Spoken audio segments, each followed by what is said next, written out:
Okay, so you want to own a toll road. Cars roll through day and night. You collect a few dollars per vehicle and the money just piles up while you do nothing.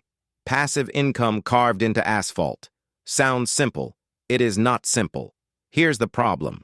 Almost none of that is how this business actually works, and by the end of this, you'll understand why most people who chase this dream never even get to open their toll booths. Let's start with the entry fee. Because you don't just buy a toll road. You win a concession for one, usually from a government, and that process alone can bankrupt an amateur before a single car ever pays a toll.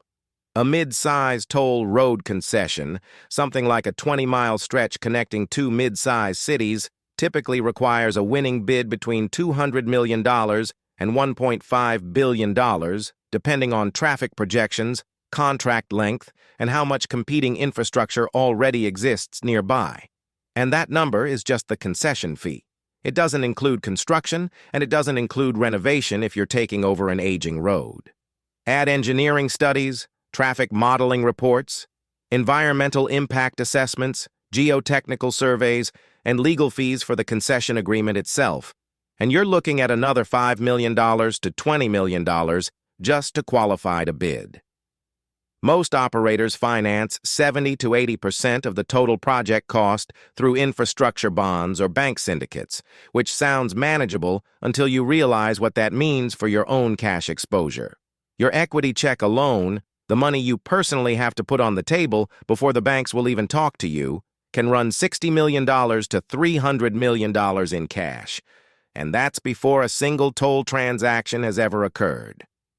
Here's the first trap almost nobody sees coming. Concession approval, environmental permitting, and financial close routinely take 18 to 36 months. During that entire window, interest is still accruing on your construction loans, and your equity site's locked up earning absolutely nothing.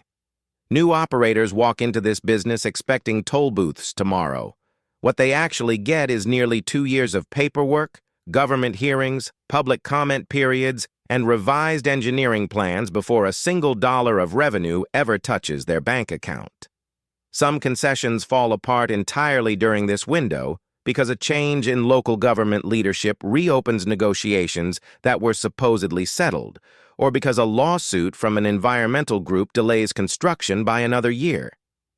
The entry fee isn't just money, it's time, and time on a project this size costs money every single day whether the road exists yet or not.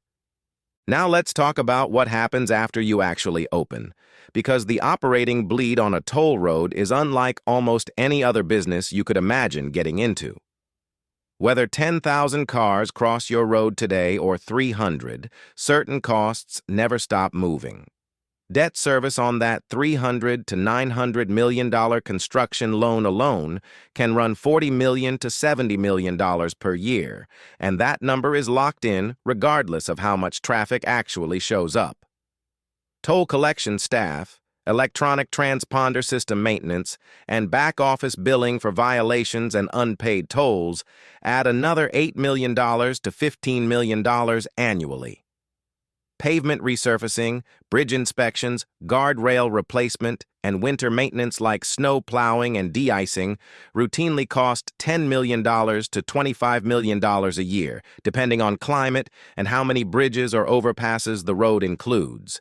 Insurance for a highway asset this size, covering liability, structural damage, and business interruption in case of a major closure, runs $5 million to $12 million annually on its own.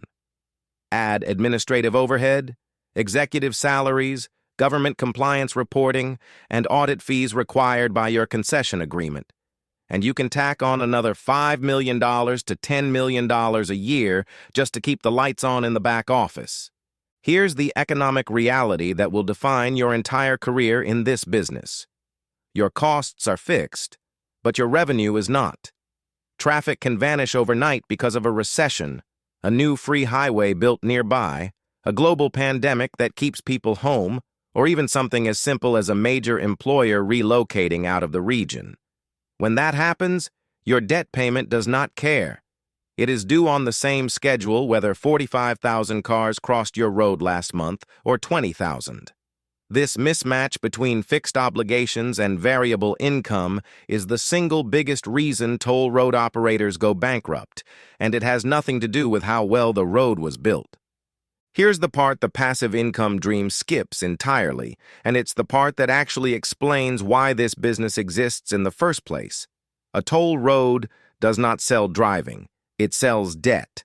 The entire business exists to generate a predictable, long-term revenue stream that can be securitized and sold to bond investors, pension funds, and infrastructure investment funds looking for stable, decades-long returns. Your actual customers, in the financial sense, aren't the drivers paying at the booth. They're the institutional investors who bought your infrastructure bonds and are counting on decades of steady coupon payments. The toll booth itself is just the mechanism that keeps those payments flowing. Understand this, and you understand why toll road contracts are written the way they are, with minimum revenue guarantees, non-compete clauses preventing nearby free roads, and traffic risk sometimes shifted back onto the government. The road is the product on the surface. The debt instrument underneath is the real business.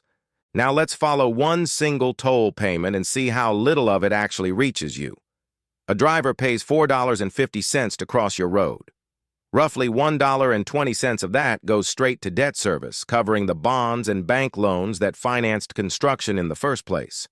Another 85 cents gets set aside into maintenance and resurfacing reserves, which most concession agreements legally require you to fund whether you need the repairs yet or not. Electronic toll processing fees, paid to the company that operates your transponder and license plate billing network, take another 30 cents per transaction. Insurance and general administrative overhead eat roughly 60 cents.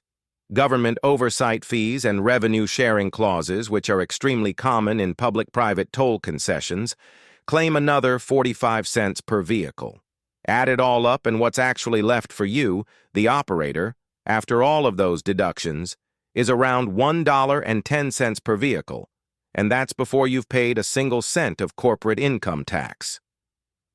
On a road with modest daily traffic, that thin margin, multiplied across tens of thousands of vehicles a day, is the entire business. Miss your traffic projections by even 15%, and that margin can disappear completely. So let's run two versions of the same road and see how differently this can play out. In the optimistic scenario, your road opens on schedule. Daily traffic hits 45,000 vehicles, exactly matching what your traffic consultants projected years earlier. At an average toll of $4.50 and a net margin of roughly $1.10 per vehicle after every single expense, you're clearing somewhere around $18 million in annual profit after debt service and operating costs. Traffic grows a steady 2% a year as the surrounding region develops, new housing gets built along the corridor, and commuters gradually shift their routines toward your road.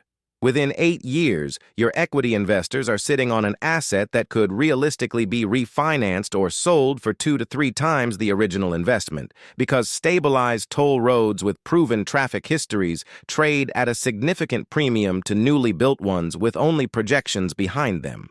Now here's the realistic scenario. Using the exact same road, the exact same construction, the exact same starting assumptions.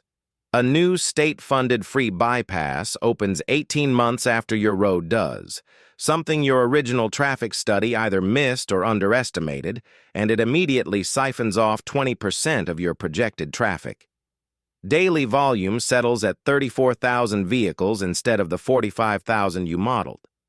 Then, in year 3, a major bridge section on your route needs unplanned structural repair after an inspection flags corrosion issues, costing $22 million, an amount not fully covered by your maintenance reserve because that reserve was sized for routine wear, not emergency structural work. Around the same time, interest rates climbed 2 full percentage points during a scheduled refinancing window on the variable rate portion of your debt, because a large chunk of infrastructure financing isn't locked in for the full 50-year concession term. That $18 million optimistic profit doesn't just shrink. It becomes a $6 million annual loss.